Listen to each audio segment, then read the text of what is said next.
World, how you doing?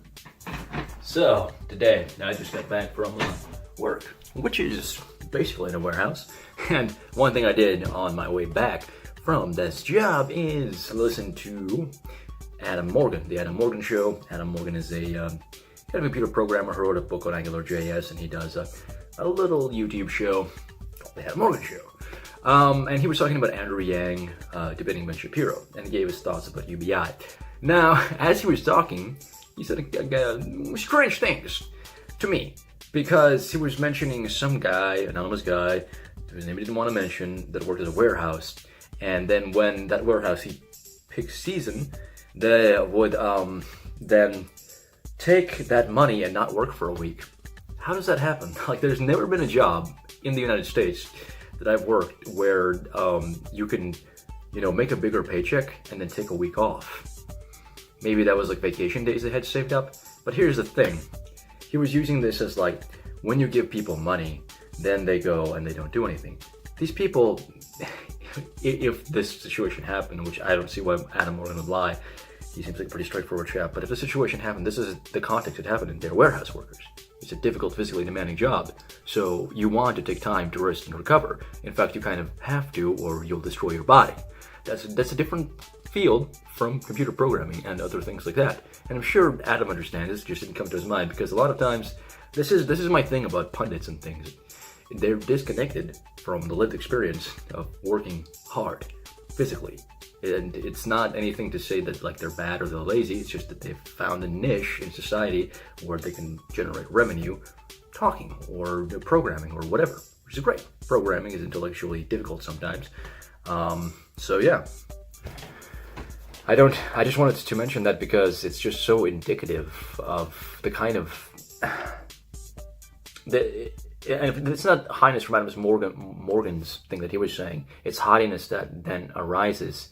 And I'm not exactly for universal basic income. I think it's kind of a wonky idea. It's kind of weird.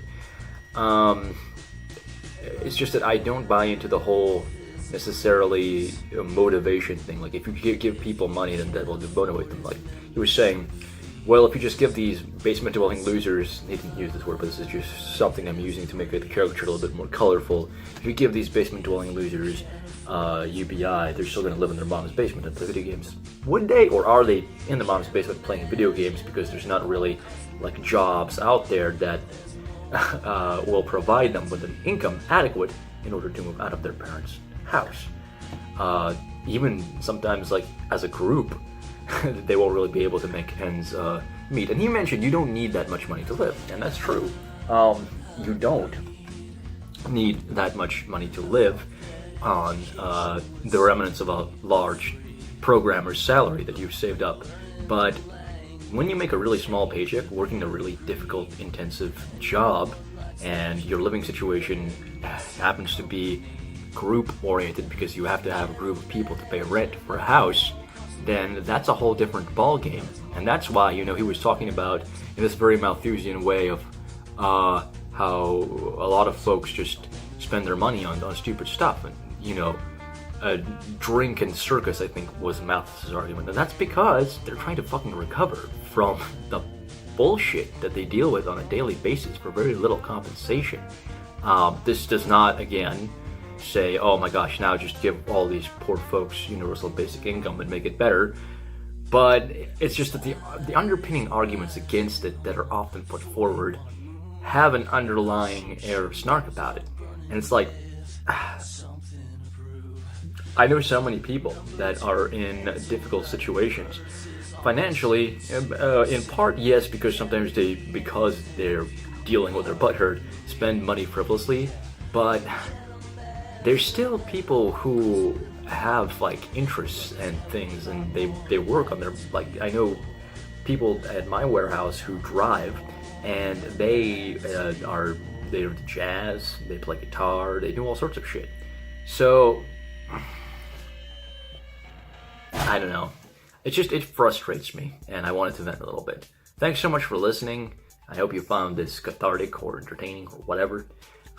If you like this video, click the thumbs up button, subscribe to the channel, and head on over to my website, www.fractaljournal.com, for stories, ideas, and more. See, I work a job to pay the basic bills and necessities, as I develop a platform where I can independently do things. And that's always kind of been the goal I've slowly been working on over the years as I've gained the confidence in myself and my ability to do things that I do. Yeah, will Universal Basic Income have health tax? I don't know, but it just throwing all this shade on human beings and their potential. It's kind of shitty. Okay, goodbye.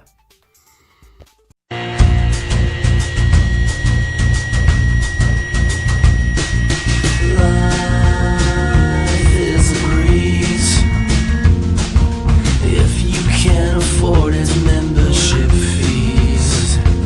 I said life is a breeze if you can't afford its membership fees.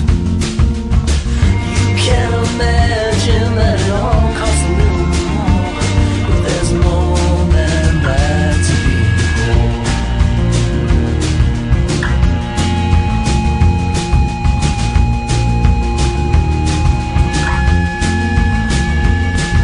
When I learned how to read, I thought that education would set me free. But learning a language won't change your pedigree, and no one likes the purebred mixing company. You can imagine that it all costs a little more, but there's more than that to being whole.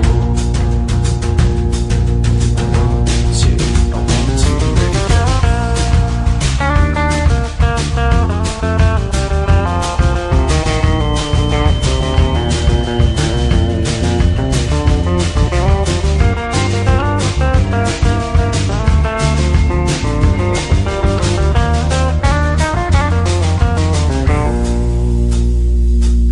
The tide is rising on a 40-watt moon, and my cheap shoes are burning with something to prove. There's a number 2 pencil writing verses on my sheets saying